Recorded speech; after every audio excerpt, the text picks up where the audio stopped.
बिस्मिल्लाहिर्रहमानिर्रहीम, अस्सलाम वालेकुम। एक बार फिर कल रात यमनी हौसियों की तरफ से इसराइल के शहर हैफा को टारगेट किया गया है। एक बार फिर हाइपरसोनिक बैलिस्टिक मिसाइल फ़लस्तीन 2 को चलाया गया है यमन से, जिसके नतीजे में यमनी हौसियों के मुताबिक उन्होंने इसराइल के अंदर हैफा के नज़दीक एक पावर प्लांट को निशाना बनाया है। और इस बात की जो अब ऑफिशियल स्टेटमेंट है यमनी हौसियों के मिलिट्री तर्जुमान ब्रिगेडियर जनरल याहिया सरी की तरफ से सामने आ चुकी है। The missile force of the Yemeni arm forces carried out a military operation targeting the Orot Rabin power station belonging to the Israeli enemy south of the occupied Haifa area with a hypersonic ballistic missile type 2 Palestine. The operation achieved its goal successfully. अब रोज़ाना की बुनियाद पर power houses को निशाना बनाने का सिलसिला इसराइल में जारी है और इसके ऊपर यमन जो है वो कारबंद है। इससे पहले जो है यरूशलेम के नज़दीक एक पावर हाउस को निशाना बनाया गया था। इसके साथ साथ एश्कलोन के नज़दीक भी पावर हाउसेस को निशाना बनाने का सिलसिला जारी था। अब इस कड़ी के अंदर एक और इजाफा हुआ है यमनी हौसियों की तरफ से, और इस वक्त हैफा के नज़दीक यानी हैफा के जुनूब में वाक़े ओरात राबीन नामी एक पावर स्टेशन को तबाह किया गया है। और इस वक्त जो है उसके तबाह करने का सेहरा यमनी हौसी अपने नाम कर रहे हैं। और इस हमले के अंदर भी एक हाइपरसोनिक बैलिस्टिक मिसाइल यमन की तरफ से इस्तेमाल किया गया। और ये भी दावे हम यमनी हौसियों की तरफ से किए जा रहे हैं कि इस मिसाइल को रोकने में इसराइल का दिफाई सिस्टम मुकम्मल तौर पे नाकाम रहा है। अब देखना यह है कि इस वक्त यमनी हौसी जिस तरह से इस जंग के अंदर 5वें मरहले में दाखिल हो चुके हैं, 5वां फेज़ है। और साथ साथ ये भी बयानात यमन की तरफ से बारहा शाया किए जा रहे हैं, बारहा इनका प्रचार किया जा रहा है कि जब तक इसराइल की तरफ से जो जारहियत का सिलसिला है फ़लस्तीन पे वो ख़त्म नहीं होगा, इसके साथ साथ जो यमन पे अमरीकी और बरतानवी जारहियत है वो भी जो है वो नहीं रुकेगी। इन कार्रवाइयों का सिलसिला इसी तरह से जारी रहेगा। और इसके साथ साथ देखने में ये आया है कि इस एक महीने के अंदर अंदर यमन की तरफ से इन कार्रवाइयों के अंदर बहुत ज़्यादा शिद्दत आई है। फिर चाहे वो इसराइल के शहरों को टारगेट करने का सिलसिला हो या फिर बहरा अहमर में मौजूद अमरीकी डिस्ट्रॉयर्स को, अमरीकी एयरक्राफ्ट कैरियर्स को निशाना बनाना हो, या फिर इस रास्ते से गुजरने वाले वो तमाम जहाज़, वो तमाम कंटेनर जहाज़ या टैंकर्स या वेसल्स जो कि इसराइल की तरफ जाने पे सफ़र होते हैं, या फिर वो इसराइल को किसी भी तरह से इमदाद पहुंचा रहे होते हैं, या उनका ताल्लुक़ उन तमाम ममालिक से होता है जिनके ख़िलाफ़ यमनी बरसर पैकार हों, चाहे फिर वो अमेरिका से ताल्लुक़ रखते हों, बरतानिया से ताल्लुक़ रखते हों या इसराइल से ताल्लुक़ रखते हों, उनको निशाना बनाने का सिलसिला यमनी हौसियों की तरफ से जारी और सारी है। अब इस वक्त इस मामले के अंदर जो है वो एस्केलेशन देखने में आई है और यमन की तरफ से, बावजूद इसके कि यमन के ऊपर इस वक्त अमेरिका, बरतानिया और इसराइल की जारहियत का सिलसिला भी जारी है, लेकिन जो यमनी अवाम की साबित कदमी है वो इस वक्त पूरी दुनिया के लिए मिसाल बनती जा रही है कि किस तरह से यमनी पहाड़ की तरह खड़े हैं, साबित कदम खड़े हैं और अपने इस स्टैंड से एक कदम पीछे नहीं हट रहे हैं। इस वीडियो को आगे बढ़ाने से पहले उन तमाम नाज़रीन के लिए जिन्होंने अब तक हमारा ये चैनल पाक गोल्ड मीडिया सब्सक्राइब नहीं किया, इस चैनल को सब्सक्राइब कीजिए ताकि कोई भी अहम वीडियो आप मिस ना कर सकें। अब इसके साथ साथ बात करते चले इस हमले की कि जो यमनी हौसियों की तरफ से कल रात इसराइल के शहर हैफा पे किया गया और फिर हैफा के शहरियों को मजबूर किया गया कि वो अपनी नींदें ख़राब करते हुए फौरी तौर पे जो है वो बंकरों और शेल्टर होम्स की तरफ भागें। और इस वक्त कैफियत ये है कि इन हमलों का जो वक्त है हौसियों की तरफ से उसका तयन सुबह के वक्त का किया जाता है या रात के वक्त का किया जाता है, यानी फिर जिस वक्त इसराइली नींद सो रहे होते हैं और फिर जब ये मिसाइल्स इसराइली एयर डिफेंस या इसराइली एयर स्पेस में दाखिल होते हैं तो फिर उसके बाद जो इसराइलों में सायरन्स बजने का सिलसिला होता है और फिर उसके बाद ये इसराइली काबिज़ीन अपने बिस्तरों को छोड़ के शेल्टर होम्स की तरफ, पनाहगाहों की तरफ भागते हैं। तो वो सिलसिला भी जारी रहा और फिर इस हमले के फौरी बाद अमेरिका और बरतानिया की तरफ से यमन के इलाकों के ऊपर जारहियत का एक सिलसिला शुरू हुआ। अब इस हवाले से जो अपडेट सामने आ रही है, सबा न्यूज़ एजेंसी है, the US British aggression launch 3 raids at dawn today on the eastern part of Saada governorate north of Yemen. Yemen के शुमाली इलाके का एक शहर है सादा, उसके मशरक़ी हिस्सों के ऊपर इस अमेरिका और बरतानिया की तरफ से सुबह यानी इस हमले के बाद जो कि यमन की तरफ से हैफा पे किया गया था उसके फौरी बाद एक जारहियत का सिलसिला शुरू हुआ जिसके अंदर 3 हवाई हमले किए गए, 3 एयर रेड्स हुई और उसके नतीजे में पब्लिक इंफ्रास्ट्रक्चर को नुकसान पहुंचाया गया। तो इस वक्त ये कैफियत है कि इसराइल के ऊपर जो भी हमला यमनी हौसियों की तरफ से किया जाता है उसके जवाब में अमेरिका और बरतानिया खुल के सामने आते हैं और फिर उसके बाद एक जारहियत का सिलसिला यमन पे किया जाता है। लेकिन इसके बावजूद भी यमनियों के हौसले बहुत बुलंद है और इन तमाम जारहाना कार्रवाइयाँ जो कि अमेरिका और बरतानिया यमन पे कर रहे हैं, इसके बावजूद यमनी अपने इस स्टैंड से पीछे नहीं हट रहे और रोज़ाना की बुनियाद पर इसराइल के शहरों को निशाना बनाते जा रहे हैं। अब इसके साथ साथ अगर हिजबुल्लाह की बात की जाए तो काफ़ी अरसे के बाद लबनान से कुछ बयानात सामने आए हैं जो कि इस बात की गमाज़ी कर रहे हैं कि पिछले दिनों जो बयानात इसराइल से शाया हुए थे और जिसमें ये वाज़े किया गया था कि जंगबंदी के इस मुआहदे में जो कि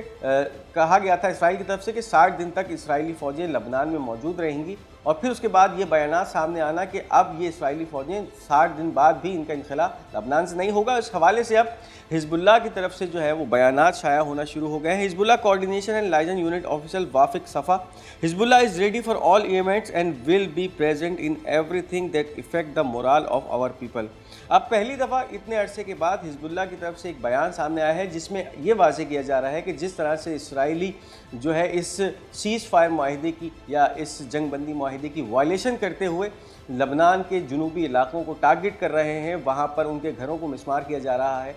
अब उसके बाद हिजबुल्लाह ने अपनी रेडीनेस जो है उसका इजहार कर दिया है, यानी फिर आने वाले वक्तों में हिजबुल्लाह भरपूर कार्रवाइयाँ इसराइल के ख़िलाफ़ कर सकती हैं। इस बात का इजहार इस वक्त हिजबुल्लाह की कोऑर्डिनेशन कमेटी के चीफ जो है वाफिक सफ़ा उनकी तरफ से किया गया है, और फिर इसके बाद ये देखा जा सकता है कि आने वाले वक्त में हिजबुल्लाह की तरफ से भी इसराइल की इन वायलेशंस का जवाब दिया जा सकता है। Hezbollah will confront thuggery and control over the people in the southern suburb. इस वक्त इसराइली फ़ौज जिस तरह से इलाकों के ऊपर एक ठग बनकर जो है वो कब्ज़े करती जा रही है और उनको कंट्रोल करने की कोशिश कर रही है जुनूबी लबनान के इलाकों को, उस हवाले से अब ये बयान भी सामने आया है कि जिसमें हिजबुल्लाह के कोऑर्डिनेशन चीफ ने ये वाज़े किया है कि हिजबुल्लाह अब इन हमलों को उनका मुकाबला करेगी, इनको कन्फ्रंट करेगी और फिर उन इलाकों से इसराइली फ़ौजों को बाहर निकाल फेंकेगी। यानी इससे पहले जब ये लबनान और इसराइल की जंग चली है और इस 1 या 1.5 महीने की जंग के अंदर मुसलसल इसराइलियों को इतना जानी और माली नुकसान पहुंचाया गया हिजबुल्लाह की तरफ से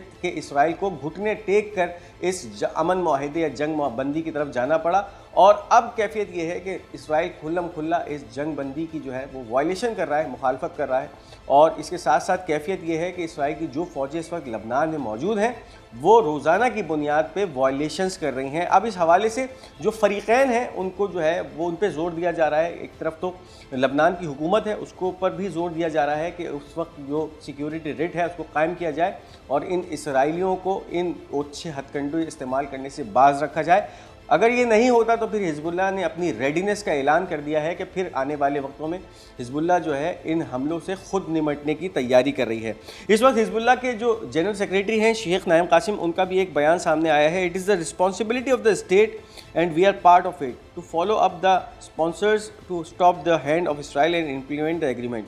अब हिजबुल्लाह के जनरल सेक्रेटरी ने भी इसी बात को वाज़ेह किया है कि इस वक्त जो ये जंगबंदी का मुआहिदा है इसकी खिलाफ वर्जियाँ इसराइल की तरफ से रोज़ाना की बुनियाद पे हो रही हैं, तो इस वक्त इन जो फ़रीक़ैन हैं उनको अपना किरदार अदा करना चाहिए इसके अंदर, और इस वक्त इसराइल को रोकना चाहिए कि जो इसराइल इस वक्त वायलेशंस कर रहा है इन जंगबंदी मुआहिदों की, वो इस जंगबंदी के मुआहिदे से जुड़ा रहे। यानी कि जो मुआहिदा हुआ था वो ये मुआहिदा था कि जब जंग बंदी हो जाएगी तो फिर हिजबुल्लाह जो है इसराइल के ऊपर किसी किस्म के हमले नहीं करेगी और फिर उसके बाद जो इसराइली फ़ौजें लबनान में मौजूद हैं उनका इनखला होगा। लेकिन इस वक्त यही देखने में आ रहा है कि इसराइल इन तमाम शराइत को जो है वो रौनते हुए इनकी जो है वो रोज़ाना की बुनियाद पर वायलेशंस कर रहा है। अब इसके साथ साथ जो एक खबर है वो जुनूबी लबनान से ही सामने आ रही है। Al Mayadeen correspondent in south, the occupation forces advance toward the town of Taybeh amidst machine gun fire toward the home. अब जो तैबा का इलाका है जहाँ से इसराइली फ़ौजों का इनखला हो चुका था और इसराइली फ़ौजें इस इलाके को छोड़ के पीछे की तरफ आ चुकी थी, एक बार फिर इसराइली फ़ौजों ने इस तैबा के इलाके के ऊपर जो है वो धावा बोला है और अपने टैंकों और मशीनरी के साथ फ़ौजों के साथ इस इलाके में दोबारा दाखिल हो गई है। और इस वक्त कैफियत ये है कि उस इलाके में जो लबनानियों के घर हैं जो कि इस वक्त गैर आबाद हैं, क्योंकि ये घर जब जंग का आगाज़ हुआ था लबनानी छोड़ के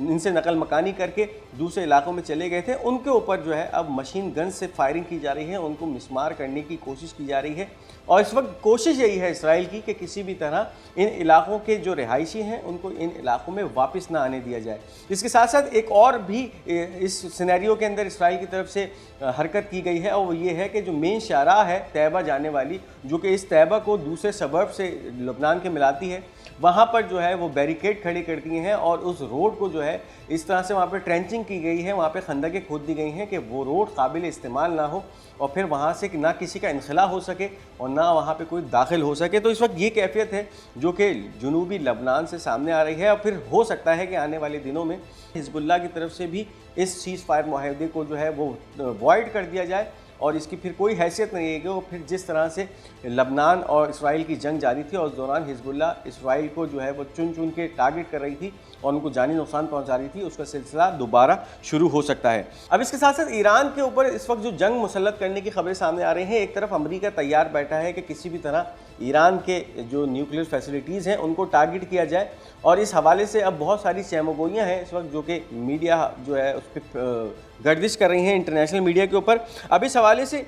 जो इस ईरान की IRGC या पासदारा इनकलाब की फोर्स है उसकी ग्राउंड फोर्स के एक कमांडर का बयान सामने आया है। Referring to the various threat of global arrogance against the Islamic Republic of Iran, Brigadier General Mohammad Nazar Azimi, commander of the regional headquarters of the IRGC force, noted, "We know how to deal with the threats and we have the necessary capabilities in the field. Therefore, we have stood well against these threats and we have high morale and strength to deal with the enemy." इस वक्त ये बयान सामने आ रहा है पासदाराना इनकलाब के एक कमांडर का, ग्राउंड फोर्स के कमांडर का, कि इस वक्त जो भी गैर जिम्मेदाराना खबरें गर्दिश कर रही हैं ईरान के हवाले से, जिसमें ये वाज़े हो रहा है कि ईरान पे किसी भी किस्म का हमला हो सकता है, ये वाज़े किया गया है कि ईरान इस मुकम्मल सिनेरियो के लिए तैयार है, अपनी तमाम तैयारियां मुकम्मल कर चुका है। इसके साथ साथ इनके हौसले भी बहुत बुलंद हैं और उसके बाद ये भी कहा जा रहा है कि आने वाले इन हमलों से ईरान बेहतर तरीके से निमट सकता है, ये सलाहियत भी ईरान के पास मौजूद है। तो इन तमाम बातों का इजहार ये बता रहा है कि हो सकता है आने वाले वक्त में